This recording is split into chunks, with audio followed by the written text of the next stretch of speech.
Gold, trusted gold buyers. మీరు తాకట్టు పెట్టిన బంగారాన్ని విడిపించి ఈ రోజు ఉన్న మార్కెట్ ధరకు కొనబడను.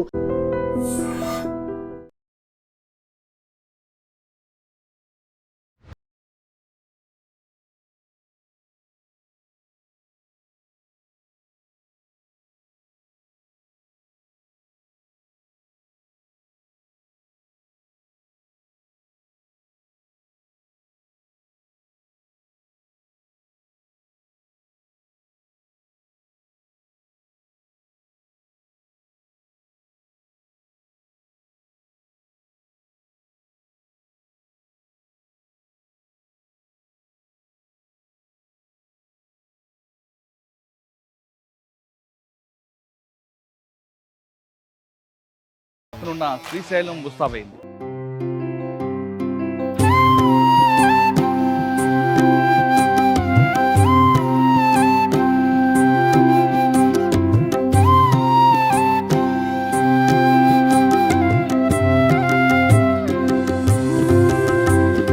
शम्भो महादेव देव शिव शम्भो महादेव देवेश शम्भो शम्भो महादेव देव शिव शम्भो महादेव देवेश शम्भो शम्भो महादेव देव ఎటు చూసినా శివ నామస్మరణతో మారిపోతుంది.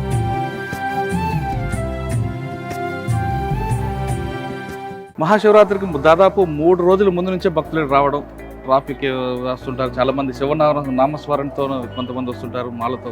మీద దగ్గర ఉన్న ప్లాన్ ఏంటి? శ్రీశైలం ఇంకో ప్రత్యేకత ఏంటంటే ఇది ఎటుపక్క చూసినా 60 నుంచి 100 కిలోమీటర్లు తెలంగాణ తర్వాత మన ఆంధ్రాలో ప్రకాశం జిల్లా వాళ్ళతో ప్రాపర్ కోఆర్డినేషన్ మెయింటైన్ చేసుకుని దోరణాల దగ్గర ఆపటం. నెక్స్ట్ ఇంకా బాగా ఎక్కువ రద్దీ ఉంటే వాళ్ళు ఇంకా వెనకాల కూడా కొంత ఆపుకోమంటాం. శ్రీశైలం బ్రహ్మోత్సవాల్లో విశిష్టత ఏంటంటే శివమాల ధరించిన స్వాములు విరుముళ్ళు కట్టుకుని వస్తారు. వాళ్ళకి స్పర్శ దర్శనం అనేది కల్పిస్తారండి. నుంచి 42 కిలోమీటర్ల రిజర్వ్ ఫారెస్ట్లో నుంచి కాలినడకని వస్తారు. ఆ మార్గ మధ్యంలో ఎటువంటి సదుపాయాలు ఉండవు. ఇంకా శివరాత్రికి 2 రోజుల ముందు నుంచి స్పర్శ దర్శనం అనేది ఆపేసి ఓన్లీ అలంకార దర్శనం, సర్వదర్శనం లాగా ఎప్పుడు పెడతారు. సార్ జనరల్గా లాస్ట్ ఇయర్ ఎన్ని వెహికల్స్ వచ్చింది, ఇప్పుడు ఎంత రాబోతుంది? లాస్ట్ ఇయర్ 6,50,000 కదా, ఈసారి 10 లక్షలు పైపెచ్చు రావచ్చు మొత్తం ఈ బ్రహ్మోత్సవం సీజన్. సార్ ఇప్పుడు ఈ ప్రాంతానికి పోలీస్ ఫోర్స్ సరిపోయి కాకుండా టెక్నాలజీని వాడుతున్నారు మీరు? టెక్నాలజీ మొత్తం వాడుతున్నామండి. మొత్తం సీసీటీవీ అనేది టోటల్ టెంపుల్ మీద ఆధారపడుతున్నాం. అదనంగా కూడా మనం డ్రోన్స్ పెట్టుకున్నాం. ప్రాంతంలో ఇంకోసారి అంటే మొన్న జరిగిన సంఘటన కానీ లాస్ట్ టైం జరిగిన సంఘటన జరగకుండా నేనండి అంటే మేము ప్రభుత్వ దృష్టి తీసుకెళ్ళాం. కాలి మార్గం మీద ఇది ఆంక్షలు ఉంటే ఈ సంవత్సరం టైగర్ సెన్సెస్ వల్ల దాని మీద వచ్చిన ఆంక్షల వల్ల ఏంటంటే మనం వెల్కమ్ టు ఐ డ్రీమ్. మహాశివరాత్రికి శ్రీశైలం ముస్తాబైంది. ఎటు చూసినా శివ నామస్మరణతో మారిపోతుంది. అయితే ఇక్కడికి వచ్చిన కోట్లాది మంది భక్తులకి ఎలాంటి సౌకర్యాలు ఉన్నాయి, ఎలాంటి రక్షణ ఏర్పాటు చేస్తున్నారు, ఎలాంటి బందోబస్తు ఏర్పాటు చేస్తున్నారు విషయం అంతా మాట్లాడడానికి కర్నూలు రేంజ్ డిఐజీ డాక్టర్ కోయ ప్రవీణ్ గారు ఉన్నారు. ఆయన అడిగి చాలా క్లారిటీగా మొన్న ఇటీవల జరిగిన సంఘటనలు ఇక్కడ జరగకుండా ఉండడానికి ఏం చేస్తున్నారు, ట్రాఫిక్ ఇబ్బంది లేకుండా ఎలా చేస్తున్నారు, పార్కింగ్ సదుపాయం ఏ విధంగా ఉందన్న విషయాన్ని సార్ తెలుస్తుంది. సార్ నమస్తే అండి. మహాశివరాత్రి నంద్యాల జిల్లాలో శ్రీశైలం అనగానే ఆంధ్రప్రదేశ్తో కాదు చుట్టుపక్కల అన్ని రాష్ట్రాలకు వస్తాం, ముఖ్యంగా కర్ణాటక, ఆంధ్రప్రదేశ్, తెలంగాణ ఎక్కడి నుంచి చెప్పలేమండి. మహాశివరాత్రికి దాదాపు 3 రోజుల ముందు నుంచే భక్తులు రావడం, ట్రాఫిక్ వస్తుంటారు. చాలామంది నామస్మరణతో కొంతమంది వస్తుంటారు మాలతో. ఇటువంటి క్రౌడ్ అంతా వచ్చినప్పుడు లాస్ట్ ఇయర్ కొన్ని చిన్న ఇబ్బందులు జరిగాయి. ఈసారి అటువంటి జరగకుండా మీ దగ్గర ఉన్న ప్లాన్ ఏంటి? ఎందుకంటే లాస్ట్ ఇయర్ కూడా మీరే ఉన్నారు కాబట్టి అటువంటి చిన్న మిస్టేక్స్ ఈసారి రిపీట్ కాకుండా మీ దగ్గర ప్లాన్ ఆఫ్ యాక్షన్ ఎలా ఉంది, భక్తులకు ఎలాంటి ఇబ్బంది లేకుండా ఏం చేస్తున్నారు, అదేవిధంగా పార్కింగ్ సదుపాయం కానీ ట్రాఫిక్ ఇబ్బంది లేకుండా మీ దగ్గర ఉన్న ప్లాన్ ఏంటి? ఇప్పుడు ఈ మహాశివరాత్రి బ్రహ్మోత్సవాలు అనేది 11 రోజులు జరుగుతాయండి. సో క్రిందటి సంవత్సరం శివరాత్రి ఫిబ్రవరి 26వ తారీఖు అయితే ఫిబ్రవరి 13వ తారీఖు నాడు మొదలైనవి. సో 11 రోజులు గాను పకడ్బందీగా మనం వ్యూహం రచించుకున్నాం. కరెక్ట్గా శివరాత్రికి 3 రోజుల ముందు నుంచి భక్తుల రద్దీ ఎక్కువ అవుతుందండి. క్రిందటి సంవత్సరం మనకి 6,50,000 మంది భక్తులు శివరాత్రి సందర్భంగా దైవ దర్శనం చేసుకోవడం జరిగింది. సో అదే మాదిరిగా క్రిందటి సంవత్సరం చాలా బాగా, అంటే ఎటువంటి ఇది లేకుండా ఒక్క చిన్న మైనర్ ఇష్యూ, అది కూడా అది కమ్యూనల్ టర్న్ అయింది, కానీ వెంటనే దాన్ని సర్దుమడిగింది తప్పితే ట్రాఫిక్ విషయంలో కానీ భక్తులకు సదుపాయాల విషయంలో ఎటువంటి అవాంతరాలు కలగలేదు. సో ఇక్కడ ఏంటంటే శ్రీశైలంలో ఈ డిఫరెంట్, యాక్చువల్లీ ప్రాచీన కాలం నుంచి కూడా కుల సత్రాలు ఉండేయండి. ప్రతి కులం వారికి ఇక్కడ ఒక కమ్మ సత్రం, రెడ్డి సత్రం, బలిజ సత్రం, ఆర్యవైశ్య, బ్రాహ్మణ సత్రం అని ఉండే. సో గత 2014 అటు 19 మధ్యలో ఈ రింగ్ రోడ్ అనేది విస్తారంగా నిర్మించడం, తర్వాత ఇక్కడ అనేక మంది కార్పొరేట్ సంస్థలకి ల్యాండ్ కన్వర్షన్ పాలసీలో ల్యాండ్ ఇచ్చి అనేకమైన వసతి సదుపాయాలు కలపడం, కానీ ఇక్కడ ఎప్పుడొచ్చినా కానీ సఫిషియెంట్గా అకామిడేషన్ అయితే ప్రాబ్లం లేదు. అకామిడేషన్, ఫుడ్ అటువంటి ఫెసిలిటీస్ లేదు. ట్రాఫిక్ అయితే ఎటువంటి, మనకి శ్రీశైలంకి ఇంకో ప్రత్యేకత ఏంటంటే ఇది ఎటుపక్క చూసినా 60 నుంచి 100 కిలోమీటర్లు అభయారణ్యం అండి, రిజర్వ్ ఫారెస్ట్. ఇదంతా టైగర్ రిజర్వ్ జోన్ అండి, Srisailam Nagarjuna Sagar tiger reserve zone. ఇక్కడికి రావటానికి 2 మార్గాలు మాత్రమే రోడ్డు మార్గాలు ఉన్నాయి. ఒకటి తెలంగాణ వైపు నుంచి తెలంగాణ నాగర్ కర్నూలు మీదుగా వస్తుంది, అది ఇక్కడ మనకి లింగాలగట్టు దగ్గర కృష్ణానది డ్యామ్ పరిసర ప్రాంతాల్లో ఆంధ్రాలో ఎంటర్ అవుతాం. ఇంకో రూట్ ప్రకాశం జిల్లా దోర్నాల నుంచి వస్తుంది. ఈ 2 రోడ్డు మార్గాలే ఉంటాం. ఈ 2 రోడ్లు కూడా మోర్ దెన్, మన రోడ్డు అయితే 45 కిలోమీటర్ ఘాట్ రోడ్ అండి దోర్నాల నుంచి. తెలంగాణ వైపు అయితే 70 కిలోమీటర్లు రిజర్వ్ ఫారెస్ట్. సో దానివల్ల ఏంటంటే రోడ్డు విస్తరణకి అనేక ఆటంకాలు ఉన్నాయి. సో ట్రాఫిక్ కాంపోనెంట్ మేనేజ్మెంట్ అనేది చాలా మేజర్ ఛాలెంజ్ అండి. సో క్రిందటి సంవత్సరం మన తెలంగాణ తర్వాత మన ఆంధ్రాలో ప్రకాశం జిల్లా వాళ్ళతో ప్రాపర్ కోఆర్డినేషన్ మెయింటైన్ చేసుకుని ముందు మన హోల్డింగ్ అనమాట, అంటే లెవెల్ 1 హోల్డింగ్ దోర్నాల దగ్గర ఆపటం. నెక్స్ట్ ఇంకా బాగా ఎక్కువ రద్దీ ఉంటే వాళ్ళు ఇంకా వెనకాల కూడా కొంత ఆపుకోమంటాం. కర్నూలు నుంచి శ్రీశైలం మీదుగా వస్తారు, కర్నూలు నుంచి దోర్నాలు రావాలి. ఆ మార్గంలో ఫారెస్ట్ చెక్ పోస్ట్ దగ్గర అవసరమైతే అక్కడ ఆపటం. తెలంగాణ వైపు మన బార్డర్ లింగాలగట్టు బ్రిడ్జ్ దగ్గర తెలంగాణలో 2 చెక్ పోస్టులు ఉన్నాయి, దోమలపెంట అని, ఇంకా లోపల ఇంకోటి ఉంటుంది. అవసరమైతే వాళ్ళతో మనం సంయమనం చేసుకుని కోఆర్డినేషన్ చేసుకుని అక్కడ ఆపటం అలాంటివి చేసాం. ఇక్కడ కూడా మనం సున్నిపెంట తర్వాత ఎక్కడైతే రింగ్ రోడ్లు ఎక్కడైతే కొన్ని హోల్డింగ్ ఏరియాస్ లాగా పెట్టుకున్నాం. సో క్రిందటి సంవత్సరం చాలా స్మూత్గా జరిగిందండి. ఇది ట్రాఫిక్ కానీ ఇలాంటి విషయాల్లో ఎక్కడ ఎటువంటి ఆటంకాలు కాగలేదు. భక్తులకు కూడా చాలా స్మూత్గా నడిచిపోయింది. ఎప్పుడు ఏంటంటే ఇప్పుడు ఇక్కడ దీనిలో ఈ శ్రీశైలం బ్రహ్మోత్సవాల్లో విశిష్టత ఏంటంటే శివమాల ధరించిన స్వాములు విరుముళ్ళు కట్టుకుని వస్తారు. వాళ్ళకి స్పర్శ దర్శనం అనేది కల్పిస్తారండి స్వాములు. తర్వాత చాలామంది ఆత్మకూరు దగ్గర వెంకటాపురం నుంచి 42 కిలోమీటర్ల రిజర్వ్ ఫారెస్ట్లో నుంచి కాలినడకని వస్తారు.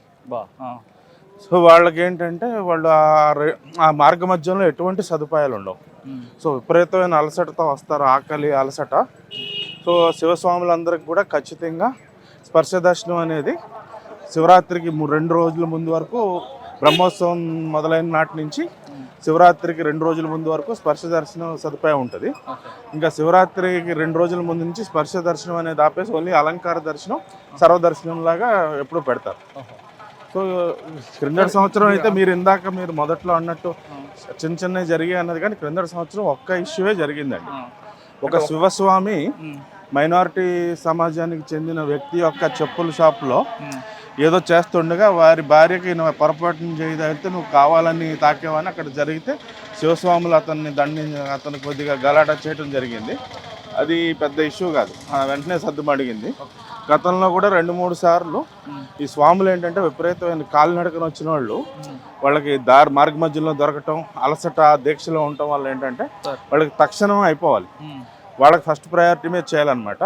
ఏమాత్రం కొన్ని లేట్ అయినా ఏమైనా అసౌకర్యం కలిగినా కానీ కొద్దిగా వాళ్ళు అసహనానికి గురవుతారు. సో అవన్నీ మనం ఎప్పుడు ముందస్తు జాగ్రత్తగా అవన్నీ చర్యలు తీసుకుంటాం. సో ఈ సంవత్సరం తర్వాత ఇంకో క్రిందటి సంవత్సరం మనకి మనం చూసింది ఏంటంటే మన ఎక్స్పీరియన్స్తో ఇప్పుడు కరెక్ట్గా నేను క్రిందటి సంవత్సరం అయితే ఎప్పుడూ కూడా మొదటి 7 రోజులు కూడా ఆత్మకూరు సబ్ డివిజన్ ఫోర్స్తోనే మనం ఇక్కడ బందోబస్తు అనేది చేసుకుంటాం. ఎందుకంటే క్రిందటి సంవత్సరం మొదటి రోజున కాలినడకన ఒక 7-8 వేలు వచ్చారు. తర్వాత బ్రహ్మోత్సవం మొదటి రోజున స్వాములు 6,000 మంది వచ్చారు. రెండో రోజు 7,000 మంది స్వాములు, కాలినడకన 10,000-11,000 వచ్చారు. ఈసారి ఏం జరిగిందంటే ఈ కాలినడకన వచ్చే మార్గం, వెంకటాపురం మీదుగా వచ్చే మార్గం ఏదైతే ఉందో, ఫారెస్ట్ డిపార్ట్మెంట్ వాళ్ళు ఈ టైగర్ సెన్సెస్ దృష్ట్యా ఆ కాలినడక మార్గాన్ని మామూలుగా కాలినడకలు వచ్చే భక్తులు 10-12 రోజులు నడిచి వస్తారు. అంటే మామూలుగా శివరాత్రి రోజు అంటే అంతకన్నా 10 రోజుల ముందు నుంచి నడిచి వస్తారు. బ్రహ్మోత్సవాలకు 10 రోజుల ముందు నుంచి వస్తుంటారు కాలినడక భక్తులు. ఈసారి ఆ ఫారెస్ట్ మార్గం 4 రోజులే తెరిచేటప్పటికి ఏంటంటే, ప్లస్ నిన్న సోమవారం అవటం, ఈ అన్నిటికన్నా మించి రీసెంట్గా మొన్న అక్టోబర్ నెలలో మోడీ గారు ఇక్కడికి రావటం, కర్నూలు సభలో ఇది జ్యోతిర్లింగాల గురించి ఆయన ప్రసంగంలో, జ్యోతిర్లింగాల్లో ప్రథమ స్థానే గుజరాత్ సోమనాథే, ద్వితీయ స్థానే శ్రీశైలం మల్లికార్జున అని ఒక స్పీచ్లో ఒకటి ఉచ్చరించారు. దాంతో ఏంటంటే ఈ సంవత్సరం మనకి నార్త్ ఇండియా, బీహార్, ఉత్తరప్రదేశ్, గుజరాత్, మహారాష్ట్ర నుంచి కూడా, సౌత్ ఇండియన్ నార్త్ ఇండియన్ కూడా వస్తుంది. ఇంతకుముందు ఎప్పుడూ మనం ఎక్స్పీరియన్స్ చేయలేదు. చిన్న ఏం జరిగిందంటే నిన్న 42,000 మంది ఫారెస్ట్ రోడ్లో పెట్టిన ఈ 4 రోజులకే కాలిబాట మార్గాన్ని 4 రోజులే అనుమతించడం వల్ల నిన్న 42,000 మంది కాలినడకన వచ్చారు. అంటే వాళ్ళు వస్తారని ఇన్ఫర్మేషన్ రాలేదండి. ఇన్ఫర్మేషన్ అంటే ఎప్పుడు అలా జరగలేదు. వస్తే చూసుకుందాం అనుకున్నాం. ఇప్పుడు స్వాములు దర్శనానికి వాళ్ళకి ఎప్పుడు ఆనవాయితీగా స్వాములు వచ్చినప్పుడు స్పర్శ దర్శనం సదుపాయం వాడికి కలిగిస్తారు. స్పర్శ దర్శనం గంటకు 600 నుంచి మనం జరగదు. అంటే గర్భగుడిలోకి వెళ్ళి వారు మోకాళ్ళ మీద కూర్చొని శిరస్సుతో లింగాన్ని ఆనందిస్తారు. సో గంటకి 600 మించి మనం స్పర్శ దర్శనం చేయించలేము. సో నిన్న 24,000 మంది స్వాములు వచ్చేటప్పటికి మనం అంత ప్లస్ నిన్న ఇది కరెక్ట్గా బ్రహ్మోత్సవం సోమవారం జరగటం, ఆదివారం నుంచి అనూహ్యమైన రీతిలో అంటే దూరం నుంచి వచ్చేవాళ్ళు శివరాత్రి రోజు ఇక్కడ చాలా రష్ ఉంటుందని సోమవారం అవటం, నిన్న ముహూర్తం సోమవారం రాత్రి రావటం, అదే ఆదివారం అర్ధరాత్రి అంటే సోమవారం రావటం, మనం అనూహ్య రీతిలో నిన్న 2 లక్షల మంది వరకు శ్రీశైలం కొండ మీదకి వస్తారు. ఫారెస్ట్ కాదు, అన్ని మార్గాలు టోటల్ కొండ మీద ఎప్పుడూ కూడా ఈ శివరాత్రి 4 దినాలు 2 నుంచి 3 లక్షలు ఉంటారండి. శివరాత్రి రోజు క్రిందటి సంవత్సరం 105,000 మంది దర్శనం చేసుకున్నాం. సో ఏంటంటే శివరాత్రి రోజు ఉండే జనాభా అంతా నిన్న మొదటి రోజే రావటం, మనం అంతా ఎవరో ముందు ఇంత మంది వస్తారనేది మనం ఊహించకపోవటం. అంటే ఈ సాధారణ భక్తులు రోడ్డు మీద వచ్చే వాళ్ళతో మనకి ఇష్యూ లేదండి. కాలినడకల నుంచి వచ్చే వాళ్ళు ఏంటంటే వాళ్ళు అలసట వల్ల ఏంటంటే అసహనం ఉంటుంది. వాళ్ళని మనం కంట్రోల్ చేయలేం. వాళ్ళు త్వరగా అయిపోవాలి. ఇంతమంది వస్తారనేది, ఇంత సడన్గా ఇలా వస్తారనేది ఎవరో ఊహించకపోవటం ఏంటంటే నిన్న కొంచెం మనకి బాగా బర్డెన్ అయింది. నిన్న ఆల్మోస్ట్ 11-12 గంటల నుంచి రాత్రి 11:30-12 వరకు చాలా ప్రెషర్ ఫీల్ అయ్యాం. సో నేను కూడా నిన్న మధ్యాహ్నం 4 గంటల బయలుదేరి ఇక్కడికి వచ్చాం. 8ంటికి వచ్చాం. ఆల్మోస్ట్ 12ంటికి అంతా ఒక సాఫీగా అన్నీ అయిపోయినాయి. మీరు రాకముందు ఒక డిస్టర్బెన్స్ అయింది, భక్తులు గేట్లు పగలగొట్టడం, పోలీసులు లాఠీ చార్జ్ చేశారని వార్తలు. లాఠీ చార్జ్ అనేది పూర్తిగా తప్పండి. నిన్న సుమారు 12 ఆ సమయంలో ఏం జరిగిందంటే శివస్వాములు బ్యారికేడ్లు వాళ్ళ అసహనానికి గురయ్యి ఆ దర్శనాలు ఇంతమంది ఒకేసారి వచ్చేటప్పటికి దర్శనం బాగా లేట్ అయిపోవటం, వాళ్ళ అసహనంతో బ్యారికేడ్లు తొలగించుకుని శ్రీకృష్ణ దేవాలయం వచ్చి ధర్నా కూర్చునిపోయారు. సాధారణ భక్తులకు దర్శనం అవ్వకుండా ఒకేసారి వచ్చేటప్పటికి అక్కడ జరిగిన ప్రెషర్ పాయింట్కి కొంతమంది అలసటకు గురై 2-3 వ్యక్తులు కొద్దిగా అలసిపోవటం, స్పృహ తప్పిపోవటంలా జరిగినాయి. సో వాళ్ళని బయటికి తీసుకురావడానికి వెళ్తున్న పోలీసులను కూడా వీళ్ళు అడ్డగించేటప్పటికి మా మధ్యలో నుంచి నేల మీద లాఠీలు తిట్టిట్లు అనుకుంటూ వెళ్ళి తీసుకొచ్చారు. మేము కనుక తీసుకురాకపోతే 2-3 క్యాజువాలిటీస్ జరుగుండే. దాన్ని కొంతమంది దురుద్దేశపూర్వకంగా ఏఎస్పీ యుగంధర్ లాఠీ చార్జ్ చేశారని దుష్ప్రచారం చేస్తున్నారు. అది పూర్తిగా అవాస్తవం. రావడంతో మీరు ప్లాన్ లేదని చెప్తున్నారు. అంటే ఎక్స్పెక్ట్ చేయలేదండి ఇంతమంది మొదటి రోజు వచ్చేస్తారని అయితే ఎక్స్పెక్ట్ చేయలేదు. కొద్దిగా వస్తారు, కొద్దిగా ప్రెషర్ ఉంటుంది అనుకున్నాం, కానీ రెండో రోజు సోమవారానికి ఇంత పడిపోద్ది అనేది మనం ఊహించలేదు. ఓకే, ఇప్పుడు మనం టెంపుల్ దగ్గర ఉన్నామండి. ఇప్పుడు మనం ఇక్కడికి వచ్చే క్రౌడ్ని మీరు ఎలా డైవర్ట్ చేసుకొస్తారు? మీరు 2 రూట్లు చెప్పారు. ఒకటి ప్రకాశం జిల్లా నుంచి ఆంధ్రప్రదేశ్ వస్తున్నప్పుడు దాన్ని గేట్ పెడతాం, బ్యారికేడ్, అది మన కంపార్ట్మెంట్ సిస్టమ్ లాగా చేస్తామని. కంపార్ట్మెంట్ ఇక్కడికి వచ్చే చేస్తామండి. అంటే వెహికల్స్ హోల్డ్ అక్కడ ఆపేసి అక్కడ హోల్డింగ్ ఏరియాస్ పెట్టిస్తాం. తెలంగాణలో ఆపిచ్చేస్తాం, మన దోరణాల్లో ఆపుతాం. ఇక్కడికి వచ్చినాటికి సున్నిపేంట దగ్గర ఒక హోల్డింగ్ ఏరియా పెట్టాం. తర్వాత సాక్షి గణపతి పక్కన కొంచెం ఖాళీ స్థలం ఉంది, అక్కడ కొన్ని 4 వీలర్స్ హోల్డింగ్ ఏరియాలో పెట్టాం. సార్ జనరల్గా లాస్ట్ ఇయర్ 2 వెహికల్స్ వచ్చి ఇప్పుడు ఎంత రాబోతుంది? అంతేనండి, సుమారుగా లాస్ట్ ఇయర్ 6,50,000 కదా, ఈసారి 10 లక్షలు పైపెచ్చు రావచ్చు మొత్తం ఈ బ్రహ్మోత్సవం సీజన్ లో. ఓకే, మీరు లాస్ట్ ఇయర్ చేసిన ఎక్స్పీరియన్స్ మీకు ఉంది బాగా. ఈసారి అటువంటి చిన్న మైనర్ విషయాలు లేకుండా ట్రాఫిక్ అంటే రోడ్డు మీ చేతిలో ఉండదు కానీ ఇంజనీరింగ్ ప్రాబ్లం అది. ఇటువైపు అటువైపు వెహికల్స్ వన్ సైడ్ రావడం కానీ, వన్ వే కానీ పెట్టడం కానీ, లేదు హోల్డింగ్ ఏరియాలో అలాంటివి ఏమి చేయలేవండి. హోల్డింగ్ ఏరియాలో గైడెన్స్ చేయడం కానీ చేస్తున్నారు. హోల్డింగ్ ఏరియాలో వెహికల్స్ ఆపుతామండి. తర్వాత ఎగ్జిట్ ఏదైతే ఉంటుందో ఎగ్జిట్ చాలా స్మూత్ గా మనం ఎగ్జిట్ కోసం మోటార్ సైకిల్ పెట్రోలింగ్ పెట్టి ఎగ్జిట్ స్మూత్ గా కానిచ్చేస్తాం. సో వచ్చే ఇన్కమింగ్ వెహికల్స్ ని ఇక్కడ ఉన్న జనాభా, టెంపుల్ రద్దీ, కొండ మీద ఉన్న జనాభా బట్టి దోరణాలు కానీ, తెలంగాణలో కానీ లింగాలగట్టు, తెలంగాణలో దోమలపేట చెక్ పోస్ట్, ఆ పైన చెక్ పోస్ట్ లో ఆపటం అవన్నీ చేస్తాం. ట్రాఫిక్ మూవ్మెంట్ అనేది ప్రాబ్లం కాదండి. అంటే ఏ వెహికల్కి అంటే కొన్ని వెహికల్స్ ఆంధ్ర నుంచి వెహికల్స్ కానీ, తెలంగాణ నుంచి వెహికల్స్ కానీ ఎటువైపు పార్కింగ్ వెళ్ళాలని విషయాన్ని నేమ్ బోర్డ్స్ కానీ, సైన్ బోర్డ్స్ అని పెడుతున్నారు. Bus parking, 4 wheeler parking designated ఉంటాయండి. ఆంధ్ర తెలంగాణ ఏం లేదు. బస్ పార్కింగ్, తర్వాత designated bus parking, designated 2 wheeler parking ఉంటాయి. Okay, 2 wheeler 4 wheeler parking. ఇక్కడికి వచ్చిన వాళ్ళకి మీరు కంపార్ట్మెంట్ సిస్టమ్ లో పెట్టి దర్శనం చేపిస్తాను చెప్పి ఇక్కడ ఈ కంపార్ట్మెంట్స్ ఉంటాయండి. ఇక్కడ ఉచిత దర్శనం 200 రూపాయలు, 500 రూపాయలు.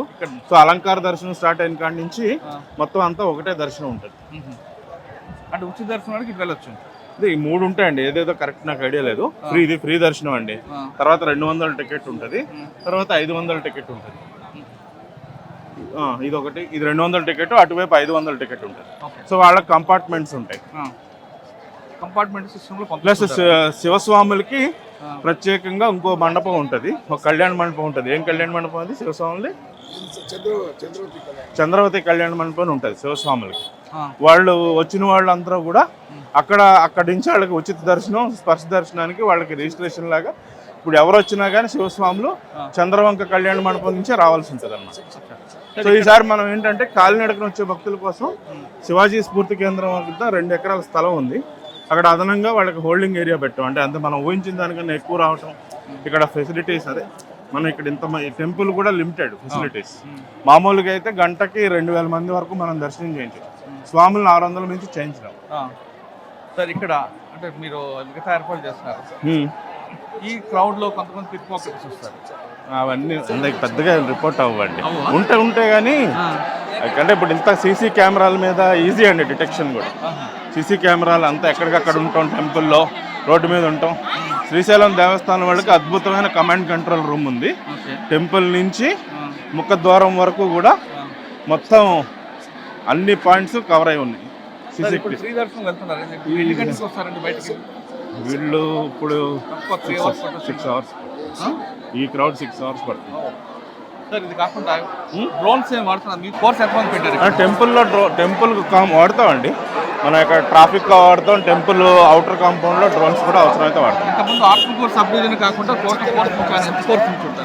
Sir Atmakur sub division force major ప్రతి శనివారం ఇస్తున్నామండి.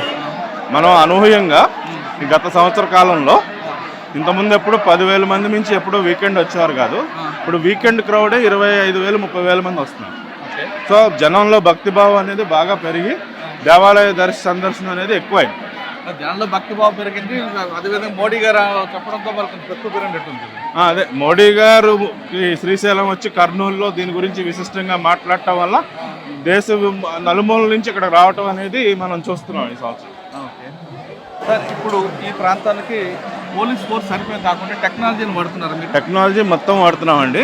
మొత్తం సీసీటీవీ అనేది టోటల్ టెంపుల్ మీద ఆధారపడుతున్నాం. అదనంగా కూడా మనం డ్రోన్స్ పెట్టుకున్నాం. ఎక్కడ సిచ్యువేషన్ బట్టి నీడ్ బేసిస్ మీద వాడతాం డ్రోన్స్ అని. సార్ కొంతమంది కొన్ని ఏరియాలో మిస్సింగ్ అయిన పిల్లల కోసం కానీ అవన్నీ టెంపుల్ వాళ్ళతో మేము కోఆర్డినేట్ చేసుకుని చేస్తామండి. అంటే QR కోడ్లు కానీ పెడుతున్నారు? అవి మారుమూలం అండి. అన్ని మనం అవి ప్లెయిన్ ఏరియాస్లో, డెవలప్డ్ ఏరియాస్లో అంత టెక్నాలజీ ఉంటుంది. ఇక్కడ ఈ 10 రోజులు తప్పితే ఎవరు ఉండరు ఇక్కడ. సార్ ఫైనల్గా ఈ ప్రాంతంలో ఇంకోసారి అంటే మొన్న జరిగిన సంఘటన కానీ లాస్ట్ టైం జరిగిన సంఘటనలు జరగకుండా మీ ప్రకారం నేనండి అంటే మేము ప్రభుత్వం దృష్టి తీసుకెళ్ళాం. కాలి మార్గం మీద ఇది ఆంక్షలు ఉంటే ఇబ్బందులు అయితే వస్తాయండి. కాలినడక మార్గం ఏదైతే ఉందో యథావిధిగా సాగాలి.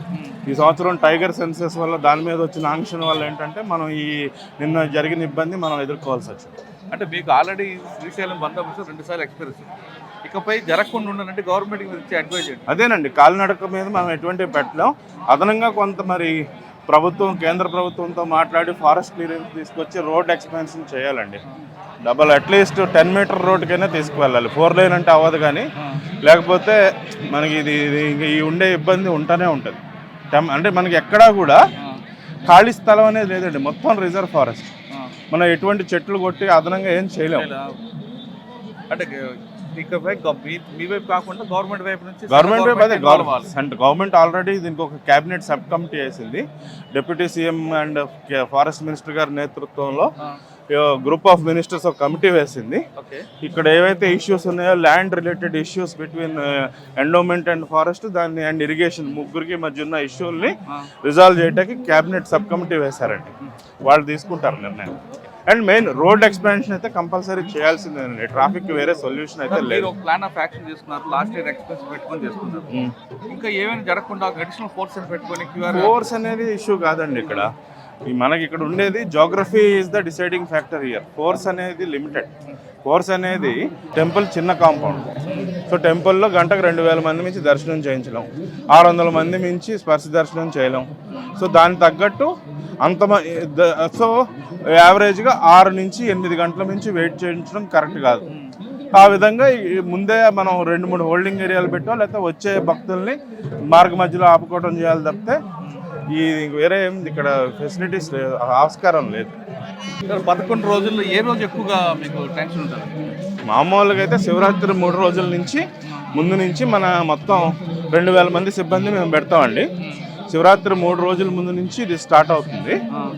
సో అంతవరకు మనకి ఆ శివరాత్రి రోజు పీక్ 1,00,000 పైన, క్రిందటి సంవత్సరం 1,00,000 దాటిందండి భక్తులు దర్శనం చేసుకున్నది. సార్ మనం టెంపుల్ దగ్గరకు వచ్చాం. ఇప్పుడు ఇక్కడ శ్రీశైలం అనగానే శివరాత్రి కాక మిగతా టైంలో కూడా భక్తులు ఎక్కువ ఉన్నారు సార్. పర్టికులర్గా శ్రీశైలం అనగానే 11 రోజులు జాతరకు వస్తారు. ఇక్కడికి వచ్చిన ప్రతి భక్తుడు మీరు అన్నట్లుగా చూడాలనుకుంటారు, మాల వేసుకున్నారు, దర్శనం చేయాలనుకుంటారు. వచ్చిన ప్రతి భక్తుడు ప్రశాంతంగా దర్శనం చేసుకుని వెళ్ళడానికి డిపార్ట్మెంట్ కానీ దేవాలయ కమిటీ కాకుండా భక్తులు ఏం చేయాలి? ఇప్పుడు ఇక్కడ మనకి 3 అకేషన్స్లో ఇక్కడ క్రౌడ్ ఉంటుందండి. మెయిన్ శివరాత్రి అనేది, బ్రహ్మోత్సవం అనేది మెయిన్. తర్వాత ఉగాది అనేది ఎక్కువ కన్నడ భక్తులు వస్తారు కాలినడకన. 3వది కార్తీక మాసం కూడా ఇక్కడ మేజర్ రద్దీ ఉంటుంది. ఈ 3 సీజన్స్లో కూడా రద్దీ ఉంటుంది. 3 సీజన్స్లో కూడా మనం సఫిషియెంట్గా బందోబస్తు. అన్నిటికన్నా హైయెస్ట్ ఉండేది మనకి శివరాత్రి, సెకండ్ గురు పౌర్ణిమకు ఉంటుంది రద్దీ అంటే. గురు పౌర్ణమి, ఉగాది రోజు 3 అంతే ఈక్వల్ ఆల్మోస్ట్. సో దానికి ఏంటంటే మనం భక్తులు వస్తారు, భక్తులు ఏదైతే క్యూ లైన్లో ఉంటారో భక్తి అనేది మనం దాని గురించి భక్తి అనేది అందరికీ ఉంటుంది. సో ఇక్కడ ఏంటంటే అందరికీ దర్శనం జరగద్ది.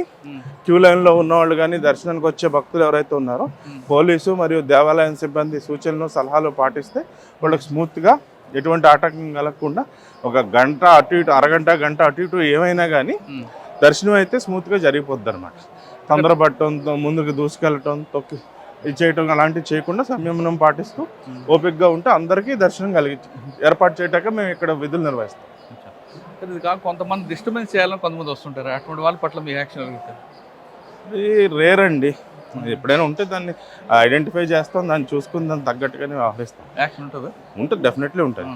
శ్రీశైలం వచ్చే భక్తులందరూ కూడా సహనం ఉండాలంటున్నారు కోయ ప్రవీణ్ గారు.